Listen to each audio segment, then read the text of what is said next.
Rapture is filled corner to corner with detail and history, and the cast of characters that occupy this world are no less dynamic. Every splicer, every level boss has a story. In many ways, these characters are a reflection of their environment, and their environment a reflection of their character.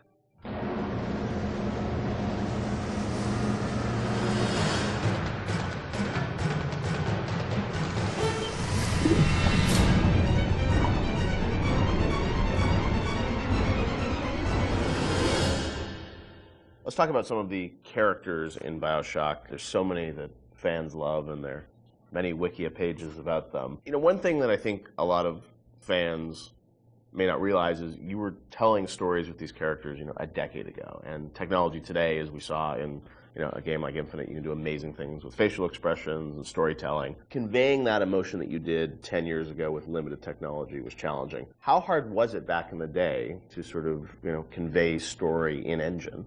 We had such a small team that, we had to show Tenenbaum or Atlas. They were just splicer models, right? Yeah, Tenenbaum was Ladysmith, which is, there's a reason that she's in shadow behind glass, and it's not to be dramatic. It's because we couldn't afford to build another. Really? Yeah. So just something as simple as that, like you couldn't afford to build a model. We didn't have the, we didn't have the, we had a few character models in the game. There's maybe 8 or 9 character models. Really? Yeah.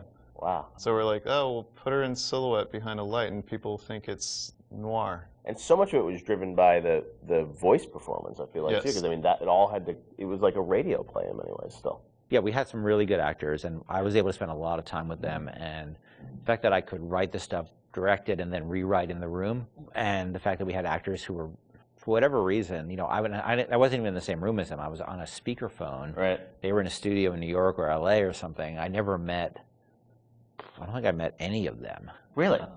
None of the actors in Bioshock you ever met in person when you were making the game?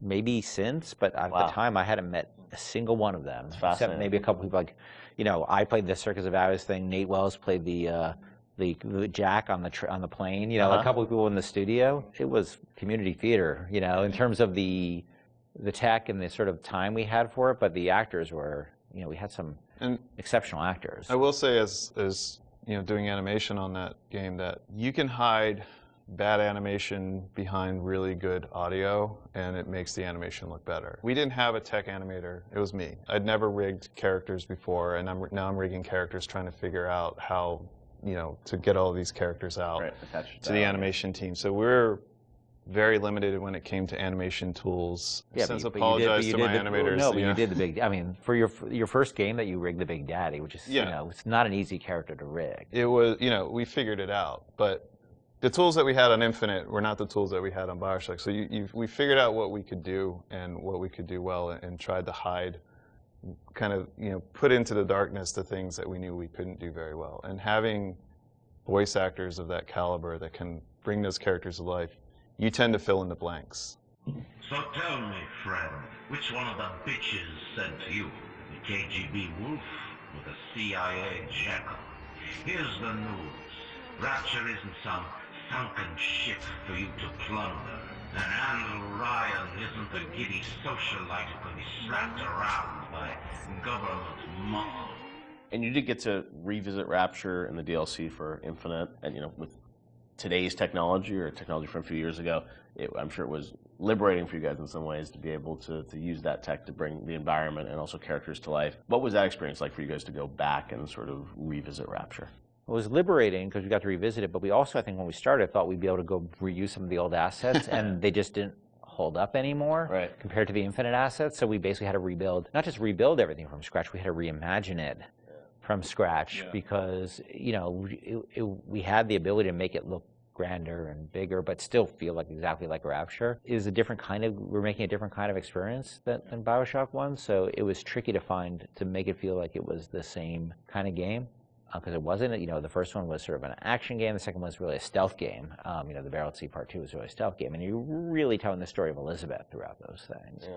So it was a different lens, but it was also cool because it allowed me to make the whole story about Elizabeth, to have her be central to the franchise from the very beginning, and she was always, she became the heart of it to me, and to have her, it was really exciting for me to make her, her heroism be something that set the events of Bioshock into motion, which eventually, saves all the little sisters. That was really gratifying, a nice way to tie the whole thing up for me. And you probably didn't have that idea 10 years ago, right? You had to retrofit it all? I have no idea. He has a letter that he's addressed to himself that's 10 years old.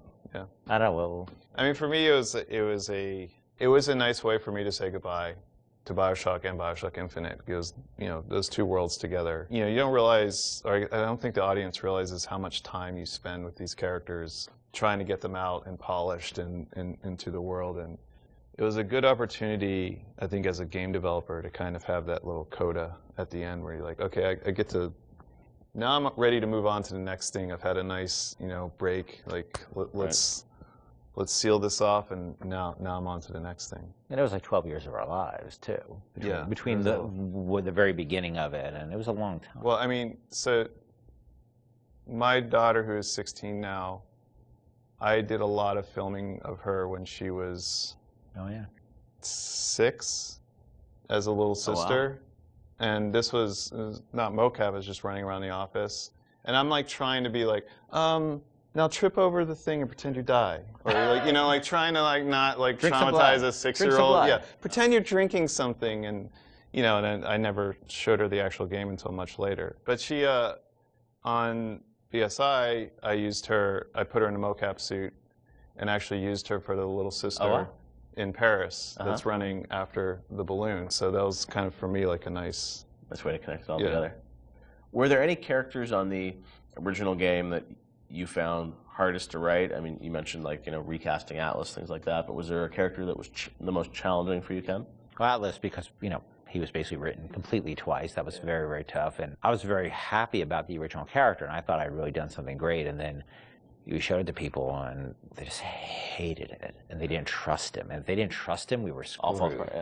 And so it was tough, because we, after having gone through all the recordings, actually, I had to let the actor go. It's no fault of his own, right? It was on us. He had invested in it, tell him that it wasn't going to happen, and rewrite it from scratch. That was hard, and that was tough. And then after I finished it, I had a debate with somebody on the team who felt the accent was really, really phony. And we had an English person on the team, and he felt the accent was really phony. So at the last minute, we basically ended up doing a focus test in Ireland. To see if people bought the accent, because the actor playing Atlas was Irish, but he was from a different part of Ireland, so he was playing a different kind of Irish accent. I don't think he was from Dublin, and Atlas sort of had a Dublin accent. And so at the last minute, I thought I was going to have to do it again. Oh, wow. And fortunately, the focus test came back, and people loved it. I don't know how you survived that plane crash, but I've never been one to question Providence. I'm Atlas, and I aim to keep you alive. And a lot of the villains in the game felt like they were, very much tied to certain levels. And this was, you were still in an environment of levels with Bioshock, right? It wasn't just a big open world. Did that all sort of get designed together? It's like, here's the best villain that's going to fit to this environment and this theme of, this area? Some of them work better than others. I mean, I think obviously Steinman and especially Senator Cohen really, I think, dominate in terms of the level boss. They are their levels. They are the levels, and some of the characters didn't hold up as well, I don't think, on the writing side. The fun thing about the characters at work, like Simon, where he had all those little displays with the scissors and the tech, that was stuff the art team came up with to support that character. And obviously Sandra Cohen, in that level, I had this idea for this character, and as this artist, and taking Andrew Ryan's thinking to the extreme, through a lens of art, was really fun. They really, in a lot of ways, they're sort of like more like Batman villains than they are like actual, real world villains. That they all have the Joker cares far more about the humor and the dark humor that he has, and the Riddler cares more about the riddles than he actually does about money. Like, the money, the crime is this afterthought. It's the philosophy.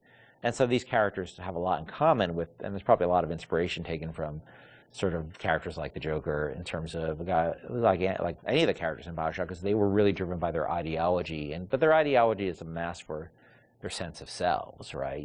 This stuff is really, Cohen knows he's a hack, and he doesn't want to, he can't admit that to himself, so he has to wrap himself in all this nonsense, because the last thing he could ever do is look in the mirror and say, I'm not much of an artist. No need to thank me for jamming the transmissions of those boors, Atlas and Ryan. Let them have their squabble. The artist, yes, The artist knows there is richer earth to till.